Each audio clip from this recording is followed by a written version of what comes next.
Alright, so this video is about my experience at the ADOS Reparations Summit that took place in New Orleans, Louisiana on October 3rd through 5th. I got there October 3rd. I'm like, when did I get there? Wednesday. I got there on the 2nd. I'm like, I was there for a minute. I had a really good experience.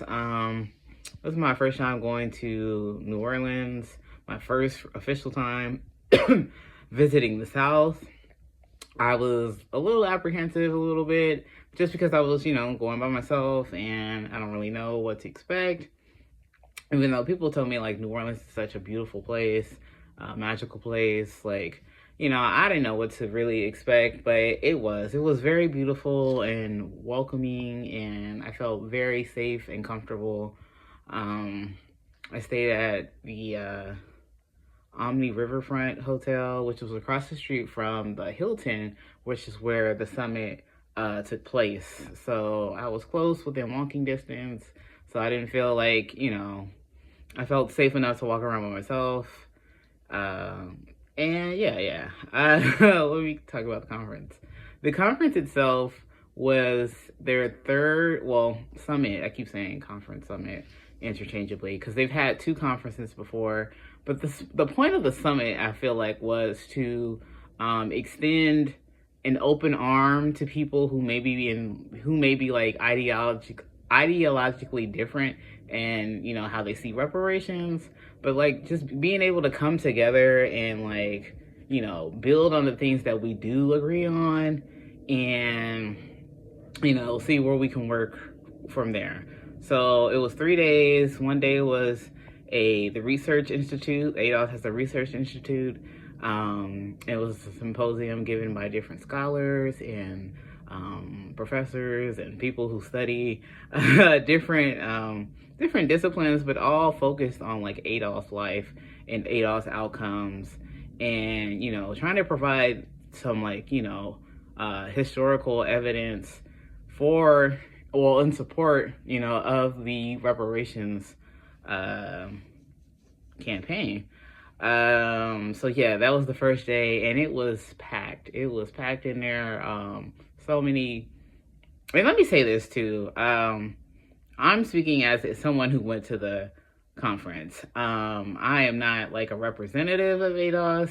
I am in a chapter, but I'm just talking as a person who went to the conference with no expectations and really not knowing many people. Like I interact with some of these people online, but I kept saying they felt like a reparations con, of like meeting people that I interact with online in person. And what is this? Yeah, so I was pushing myself kind of out of my comfort zone. One day I did volunteer. I helped with the registration, but the rest of the days I was just like a regular person who came to the event, and it did not disappoint. It definitely felt like a family reunion. Like, even though I didn't know anybody, it just felt very like home, like very familiar, comfortable. There were people who were, very, very old. There were children there. Like, it was a wide range of ADOS people, which was so beautiful to experience and see, especially because, I come from a very close-knit family, but we haven't really been all that together lately, because we all live in different places. We're all working, all of that. So to come together with this group of Black people felt so comforting. It just felt so comforting. And I really appreciate all the intention that the ADOS Foundation went through to make everything really seamless and easeful. And there was food. The food was good. There was a lot of opportunity to just connect with people and talk with people, especially around sitting at the table, sharing meals. It was very communal, and I feel like that definitely, helped me to talk to other people. find people that I did. Like, that's how I was finding people, like, oh, I follow you on Twitter, you know, like, or, you know, I never, but I don't know who you are, because, you know, people don't always use their name or their picture.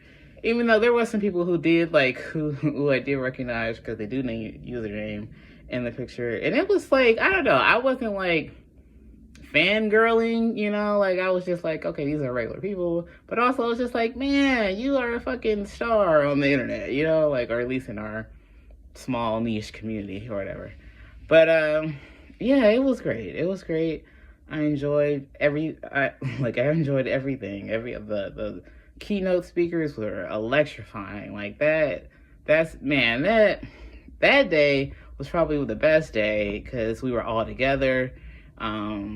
Like, the whole, you know, group, the speakers, whatever, we're all kind of unifying, coming together on this reparations bill that the ADOS Foundation has crafted, that they want to, like, you know, raise money for us. So they gave us like a call to action. It was just so complete. And, like, you know, we're getting education, we're getting training, we're getting, you know, what the next steps are.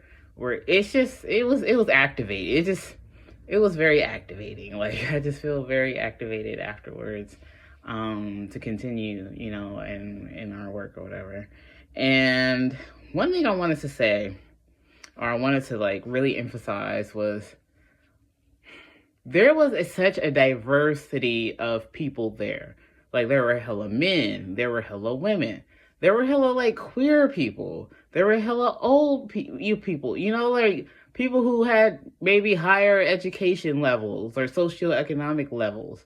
Like, it was a real mix of Black people, which really excited me, because I feel like so many of us across the spectrum here are all sensing or feeling the same pains, right? Because historically, we are descendants of slaves, and we have been plundered, and we have been stolen from, and it's a lot of the reason why we are in the conditions that we are today. And even if there are a few of us who have made it, or who have, you know, reached the pinnacle of some kind of success, they're still, you know, having to be in family or relation to people who aren't, you know, like, that is the fullness of what it is to be a descendant of slavery in this country. And so that was the central identity that we all shared, and that's what mattered. Like, I wasn't nobody outwardly being, like, homophobic or, you know, class phobic or, you know, elitist or nothing. Like, everybody was, like, humble.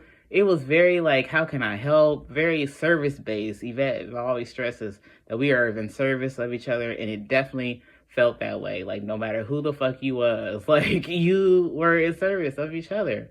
And I really think that is something special about the ADOS movement, as opposed to, like, different things in different groups in the reparations community. I feel like, you know, we all, like I said, we all want the best for our people, but I feel like everyone has, like, a different way about going about it. And some people, to the detriment, you know, they're being homophobic, they're being elitist, they're doing all these things that are just, like, tearing or keeping people or keeping us apart.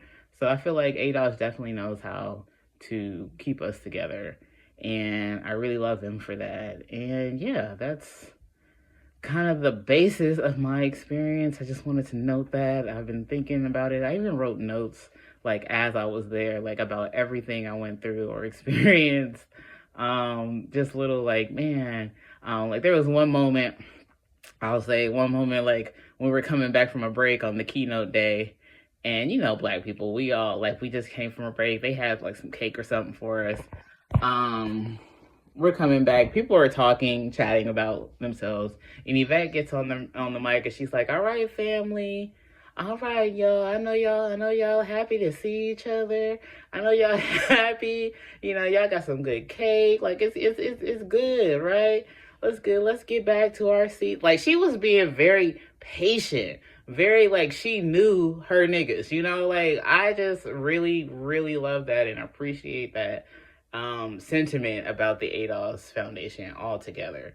Like, it definitely is a family of people who are volunteers who just really believe in the mission and in the vision. And I'm glad to be a part of that. I'm glad to have been a part of it. So go to the next one.